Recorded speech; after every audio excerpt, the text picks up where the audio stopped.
Gracias a los señores de los medios de comunicación, a quienes están presentes y conectados siguiéndonos también. Creo que todos conocemos la situación en la que está el país, el nivel de migración y las deportaciones. Tres temas fundamentales. El primero, el país, resulta que este mes, el mes de enero, es el mes más violento de la historia del país. El mes más violento de la historia del país. Y esa violencia afecta no solo a las familias, afecta a la economía. Recordarles también que se hizo una consulta popular en la que se gastó 660 millones de dólares, diciendo que si ganaba esa consulta popular, iban a darnos seguridad. Una consulta popular que fue una trampa para meter el contrato por horas y el arbitraje internacional que favorece a la familia del presidente. Y gastaron el dinero allí, ¿no? Que con esas preguntas de seguridad íbamos a tener un país en paz. Pero no contentos con eso, con desperdiciar los recursos de los ecuatorianos, subieron el IVA al 15%, encareciendo los productos, quitando el dinerito del bolsillo de los ecuatorianos, empobreciendo más a las familias ya empobrecidas. Un país con 7 millones de personas pobres. Y dijeron que todo esto era para darnos seguridad. Yo pregunto a quienes me escuchan, ¿ustedes sienten que hay más seguridad? ¿Ustedes se sienten más seguros cuando salen a las calles? ¿Ustedes pueden salir tranquilos en la noche? ¿Ustedes pueden estar en su comercio tranquilos? La respuesta va a ser obvia, no. Porque no nos han dado seguridad pese a estas medidas, entre comillas. Lo que han hecho es causar más pobreza, inseguridad, pobreza, el desempleo. No solo que no se creó un puesto de trabajo en el 2024. Es que perdimos 250,000 puestos de trabajo. Y al perder 250,000 puestos de trabajo, son familias que no tenían ni para comer, que acostaron a sus hijitos con la pancita vacía, llorando de hambre. Y esas familias, al ver que la violencia se toma las calles, la violencia se toma los negocios, que hay más pobreza, que no venden, que no tienen cómo comer, cómo dar de comer a sus hijos, porque no hay empleo, porque se destruyó el empleo, porque la industria está totalmente abandonada, porque no hay cómo sacarla adelante, no hay quien compre los productos. ¿Qué opta? ¿Qué opción le damos a nuestros ciudadanos? ¿Qué opción tienen los ciudadanos? Los jóvenes van a buscar un cupo en la universidad y no encuentran. Porque este gobierno redujo el presupuesto para educación. Entonces, ¿qué opciones les damos a los jóvenes? No encuentran empleo, no encuentran cupos en las universidades, no encuentran cómo educarse, no encuentran cupos en institutos técnicos, no tienen cómo pagarse, no hay becas, no hay crédito educativo. La opción que encuentran las familias, las madres, los padres y los jóvenes es la migración. Migración producto de la pobreza, del abandono, de un gobierno totalmente incapaz e indolente con el pueblo ecuatoriano. ¿Y saben quién sostiene la economía del país? Con sudor, con lágrimas y muchas ocasiones con muerte de seres amados. Nuestros migrantes. La inversión extranjera en el tercer trimestre del año anterior, 76 millones de dólares, menos de lo que debe el señor Noboa al pueblo ecuatoriano a través del SRI. 76 millones de dólares. ¿Saben cuánto envían nuestros migrantes? Alrededor de 6,000 millones de dólares. Y sostienen la dolarización y sostienen al país. Ellos que son los expulsados de la patria. Ellos a los que no les hemos dado un trato digno y parece que a nadie le interesa porque afuera el servicio diplomático consular no sirve y los deja abandonados. Esa es la realidad del Ecuador, esa es la realidad de por qué migran, esa es la realidad de las familias ecuatorianas, porque todos los que me están escuchando deben tener un amigo, un familiar, un conocido que ha migrado y no son delincuentes. Y el presidente no aplaude ante una política de tratar a nuestros migrantes como criminales y humillarlos al punto de traerlos con cadenas, esposados, amarrados, como si fueran delincuentes, y no son delincuentes, son víctimas de la pobreza, de la violencia y de un gobierno que es incapaz de crear una fuente de empleo, pero destruir todas. Eso sí fue capaz. De un gobierno inepto totalmente para gestionar la administración pública y nuestros derechos que constan en la Constitución. Ni salud, ni educación, ni empleo, ni seguridad. Pero se hacen de la vista ciega, miran a otro lado, cuando nuestros hermanos son tratados como delincuentes, como criminales. Mientras aquí los criminales, como Fito, se les fuga por la puerta grande. Y guarda absoluto silencio el señor Daniel Noboa, la señora Sommerfeld, canciller de la República, y no dice nada cuando deportan a nuestros hermanos amarrados con cadenas. Yo les pregunto a ustedes, ¿les gustaría que los encadenen? ¿Les gustaría ver a su hermano, a su padre, a su madre, a su amigo encadenado? ¿Les gustaría? ¿Qué sentirían? Y me van a perdonar, esta reflexión la hacía el día de ayer. Si vemos un animalito encadenado, estoy segura que todos ustedes van a protestar y van a pedir que las autoridades tomen acciones y que sea sancionado el dueño del perrito porque lo encadenó. ¿Qué estamos haciendo cuando vemos a nuestros seres amados con cadenas en los pies y en las manos? Y cuidado con decir, es que no soy yo, es que no es alguien conocido, es que no es ni mi hermano ni mi familiar. Es que ¿para qué se fueron? Muchos de esos se fueron porque no tenían para comer. Muchos de esos se fueron, si no la gran mayoría se fueron, porque los estaban vacunando, extorsionando y sus vidas corrían riesgo. O porque vivían en zonas de riesgo. Porque el gobierno no ha dado atención a absolutamente nada. Ni empleo, ni seguridad, ni salud, ni educación, ni oportunidades para los jóvenes. Esa es la realidad. Entonces, yo sí llamo a la reflexión a los ecuatorianos, a no ser indolentes, a pensar en el prójimo, a no creer que lo que tienes hoy te durará para siempre, porque no sabes que viene mañana. Y cuidado, y lo que estás viendo en tu prójimo termine pasándote a ti. Por eso, garantizar los derechos de uno es garantizar los derechos de todos.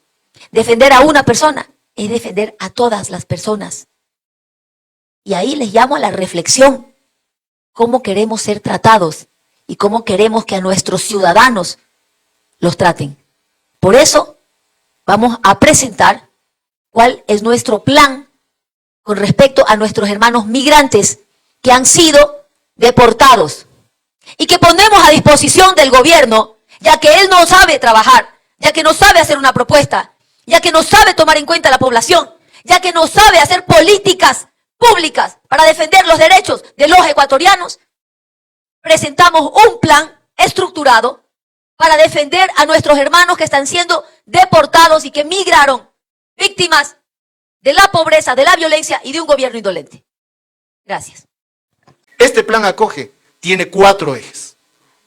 Un primero que le hemos llamado de gestión digno al retorno. Si van a ser expulsados por la política migratoria del gobierno norteamericano, que vengan en condiciones de dignidad. No aceptamos que vengan humillados, esposados, violentados en vuelos como si fueran, ¿qué? ¿Carga de qué? De esclavos. Con unas melancolías de ese país de siglos pasados. No aceptamos este retorno indigno y humillante de nuestros hermanos. Un segundo eje es la reinserción económica y emprendimiento para esas personas, que van a venir en condiciones incluso de mayor endeudamiento. Ustedes saben que muchos de ellos, para poder irse del Ecuador, han tenido que endeudarse, y no en cantidades menores, y van a regresar sin haber podido pagar las deudas y sin una posibilidad económica en el Ecuador. Entonces el segundo eje es el de la reinserción económica. El tercero es el de la asistencia legal y administrativa, porque a todo el drama que están viviendo, adicionalmente hay problemas de orden legal, de papeleo, de documentos, que nosotros planteamos que tienen que ser rápidamente resueltos.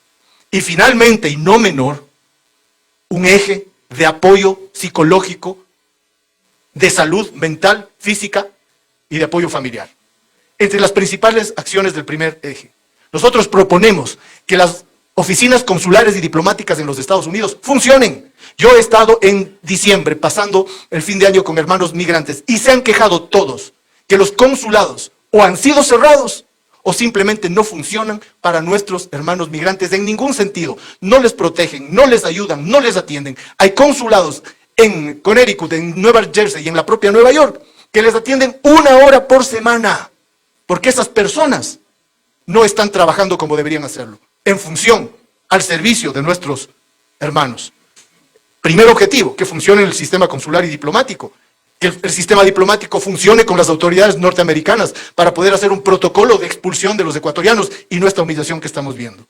Y eso implica vigilancia en las condiciones de transporte y de retorno que sean dignas. Y por supuesto, apoyo humanitario y financiero en la propia condición de retorno, no solamente cuando lleguen acá. El segundo eje, reinserción económica. Nosotros estamos proponiendo, ojalá el gobierno de Noboa lo acoja, aunque yo lo dudo, porque él no quiere a su gente, estamos proponiendo un salario mínimo por al menos 3 meses para los ecuatorianos que vengan en estas condiciones. Porque ellos fueron expulsados por un país indolente. El país tiene que asumir su responsabilidad. Estamos proponiendo líneas de crédito emergente a tasas de interés bajas del orden del 7-5% y con 6 meses de gracia, para que puedan, muchos de ellos ya han logrado experiencia fuera del país, que puedan aquí iniciar también un proceso en el cual puedan tener vida digna, con emprendimientos, o poner en marcha sus ideas y proyectos que no lo pudieron hacer con ayuda gubernamental. Programas de capacitación laboral en varias áreas y una bolsa de empleo para personas retornadas. Esto último fundamental, porque, como lo decía hace un momento, se fueron endeudados y ni siquiera van a poder pagar la deuda.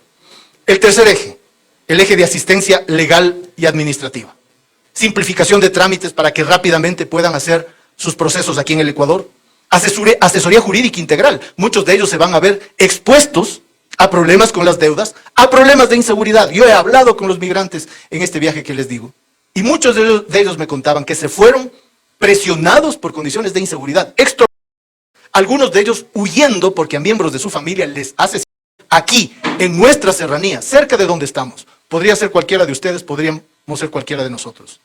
Apoyarles con recursos legales y denuncias confidenciales para no poner en riesgo su vida, y oficinas de orientación para esas familias que van a quedar otra vez golpeadas, destruidas, en total desequilibrio. El cuarto eje, como les decía, no menor, probablemente fundamental en un proceso tan doloroso de retorno, es el que tiene que ver con el apoyo psicosocial y familiar. Hemos planteado crear una red nacional de atención psicosocial, para ellos en particular, aunque se ha planteado también para el resto de la población, porque van a haber problemas psicológicos, van a haber problemas de maltrato, van a haber problemas de desequilibrio familiar. Hemos planteado impulsar talleres de duelo migratorio y resiliencia, con la ayuda de terapeutas y psicólogos que contribuyan a tener una inserción, una reinserción menos dolorosa de nuestros hermanos migrantes.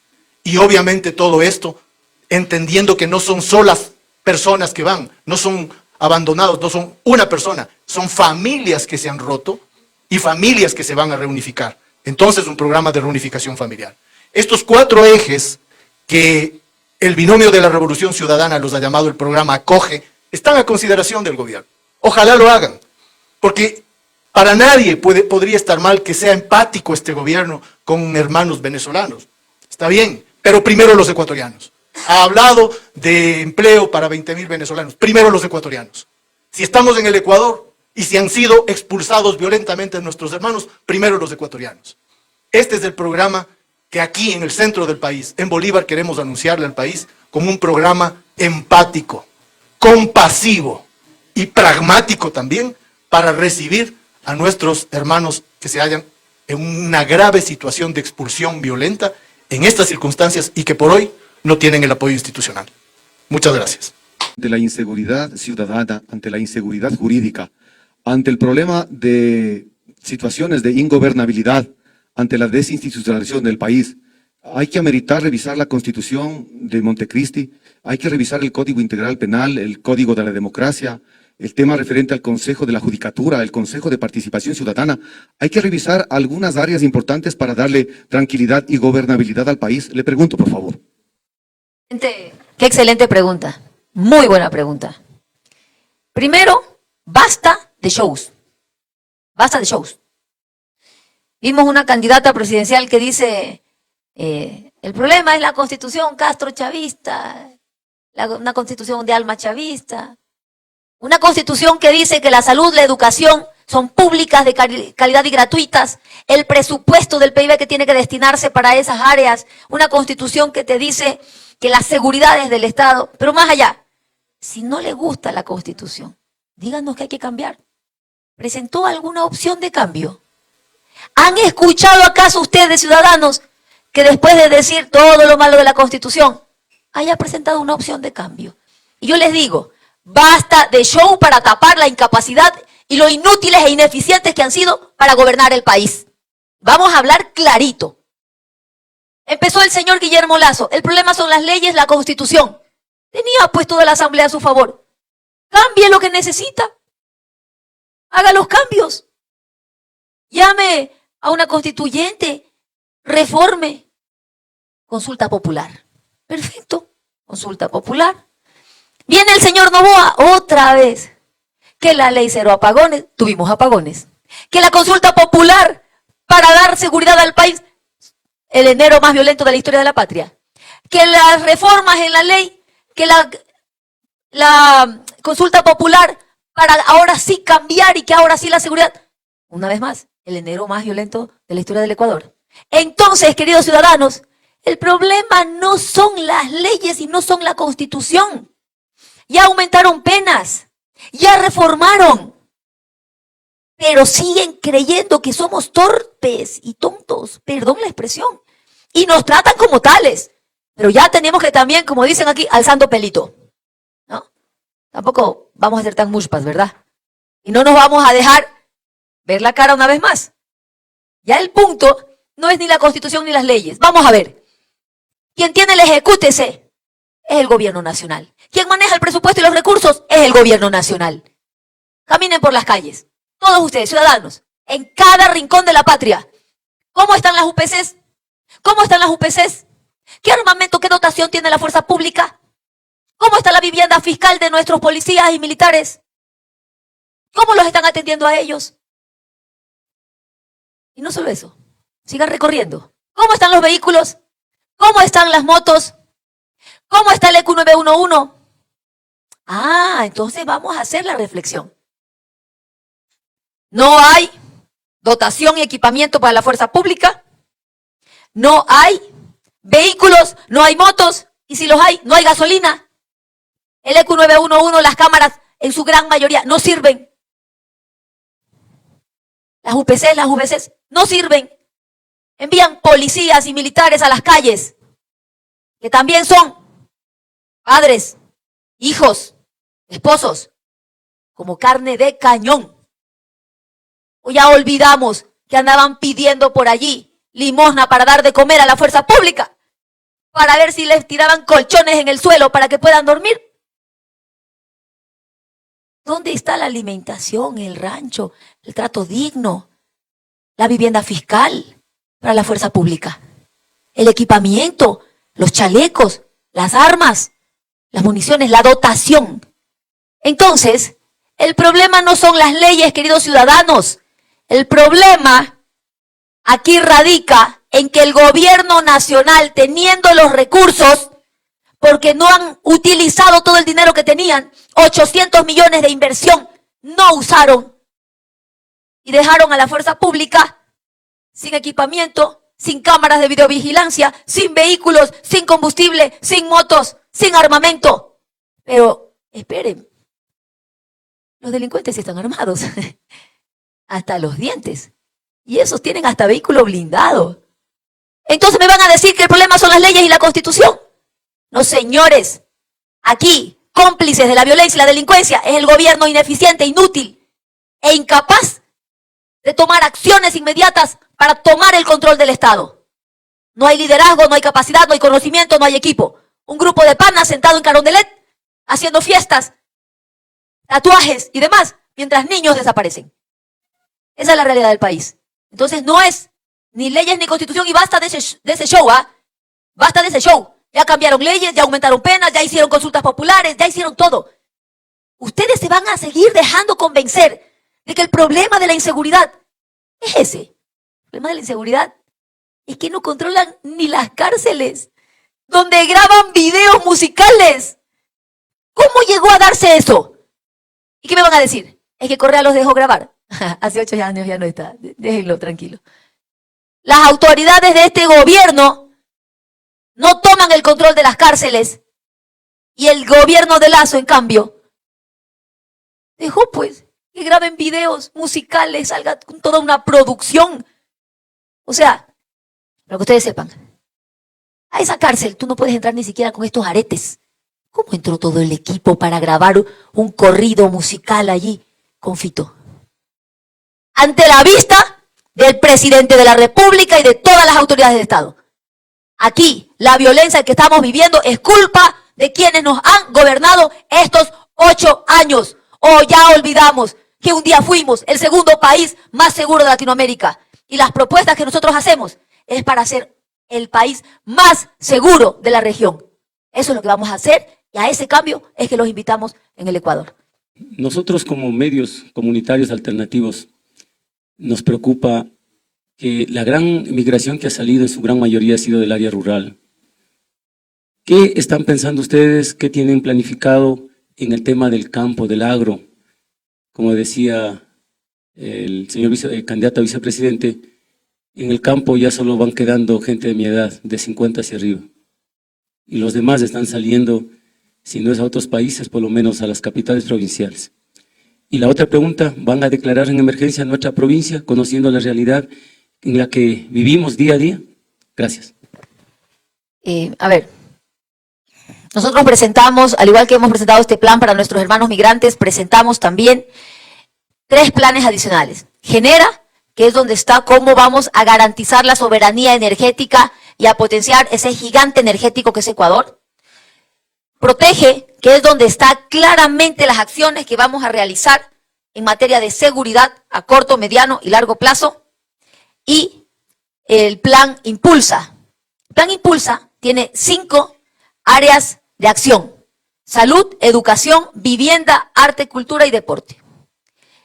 ¿En qué grupos objetivos? Niños, jóvenes, mujeres, porque la violencia, la pobreza y el desempleo se ha profundizado más en nosotras las mujeres en este último año. Adultos mayores y personas con discapacidad, olvidados totalmente en el país. Dentro de esto está también la reactivación productiva del país.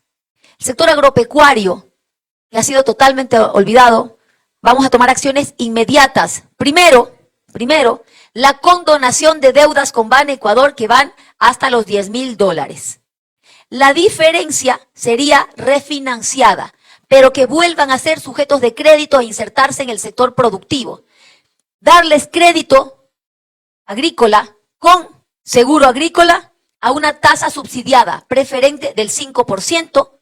Adicionalmente, vamos a rehabilitar las unidades de almacenamiento que son estratégicas y vamos a fortalecer con semillas de calidad, que vuelva a funcionar el INIAP, rectoría en materia agropecuaria, cercanos a nuestra gente, trabajar con nuestros campesinos, con nuestros agricultores directamente.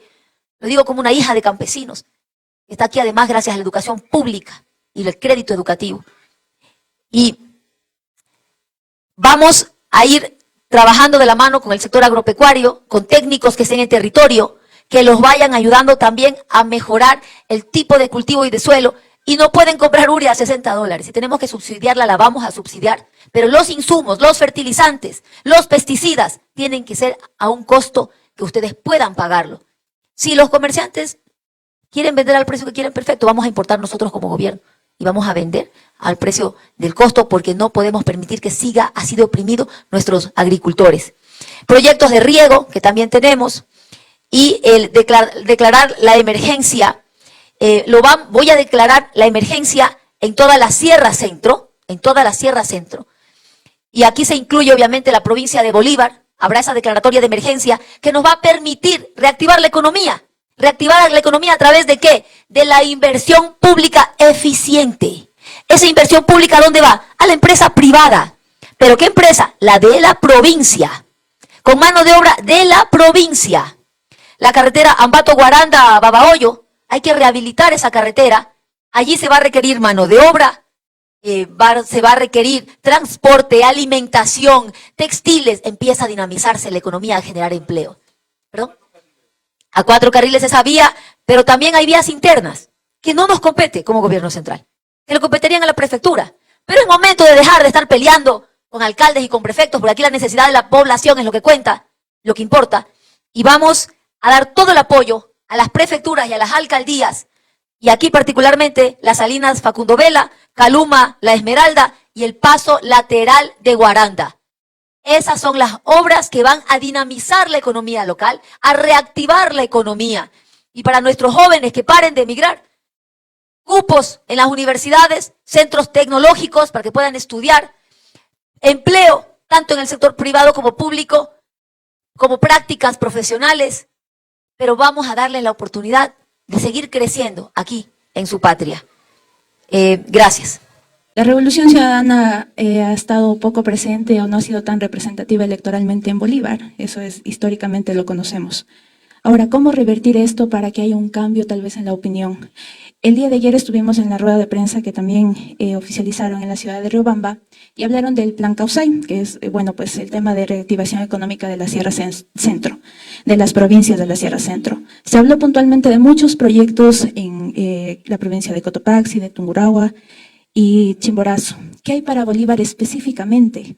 Porque hablamos de la vialidad, que se ha hablado mucho, el tema de Tambán, que es un tema que está ahí, que no se lo resuelve varios años después del aluvión, así como pasó en Alausí, pero hay respuesta para Alausí. ¿Qué pasa para Bolívar? ¿Cómo volver a dar tal vez esta confianza a la juventud para creer en un proyecto político? Esas serían mis inquietudes. Gracias al medio Así Nomás. Así Nomás. Jocelyn. A ver, Jocelyn, sí, todas las provincias del país van a recibir obras, ¿no? Lo primero, esto es estructural, en todas las provincias, obras en salud, garantizar medicina en los hospitales, el equipamiento de los hospitales y que puedan tener una atención digna allí con especialistas, en todas las provincias, todo en el país. Mire, yo soy usuaria del sistema de salud público, yo no tengo seguro privado, yo voy a los mismos hospitales con ustedes, yo sí siento la angustia y el dolor de mi pueblo cuando no tienen medicinas o cuando no hay un médico que te atienda. Por eso, nosotros vamos a transformar la salud y devolverle al pueblo una salud pública de calidad y gratuita, con medicinas. Lo siguiente, educación, garantizar que los jóvenes bolivarenses puedan tener acceso a becas, a crédito educativo, a mi primer empleo, que sería en la modalidad de pasantías pagadas por un año, y empleo en la empresa privada, en donde la empresa privada pagaría la mitad del salario y la otra mitad la pagamos nosotros como Estado. ¿Qué logramos ahí? Que nuestros jóvenes se queden, que nuestros jóvenes no migren, que nuestros jóvenes estén con sus familias y crezcan, que sus sueños se puedan volver realidad porque aquí encuentren las oportunidades. Lo siguiente, ¿por qué empiezo por las vías, por Lambato, Guaranda, Babahoyo? Porque necesitamos comunicación con la costa del país para dinamizar la economía en cuanto al comercio, en cuanto a producción. Se me había olvidado. El centro de acopio, un centro de transferencia y acopio de granos, de productos de esta zona, que también lo vamos a construir aquí en Guaranda. Y lo siguiente, el paso lateral de Guaranda. Todas estas obras, ¿por qué empiezo por la construcción? Tienen un dinamismo económico de lo más grande que ustedes pueden encontrar. La construcción es lo que más mueve la economía, más rápido te genera además empleo y creación de riqueza. Como les decía, cuando yo hablo de la construcción de una vía, no se trata de hacer una infraestructura y nada más. Cuando yo hablo de la creación de una vía, yo estoy hablándoles del taxi, del bus, de la camioneta, del camión, porque necesitamos transportar personas, transportar materiales. Cuando hablo de la construcción de una vía, hablo de los agricultores. ¿Saben por qué? Porque los restaurantes van a abrir más restaurantes, van a dar comida, van a dar alimentación, van a comprar más a nuestros campesinos, a los cuales les vamos a dar crédito preferente al 5%, para que puedan producir más con seguro agrícola y con todas las condiciones para que se queden en nuestros campos. Lo siguiente, hablo de textiles también, porque ropa de trabajo, zapatos, uniformes, tienen que ser adquiridos con las empresas, con la industria de aquí, de Bolívar. Y así vamos generando empleo, crecimiento económico, dinamismo, vamos controlando violencia y vamos haciendo que nuestras familias se mantengan unidas también. Gracias.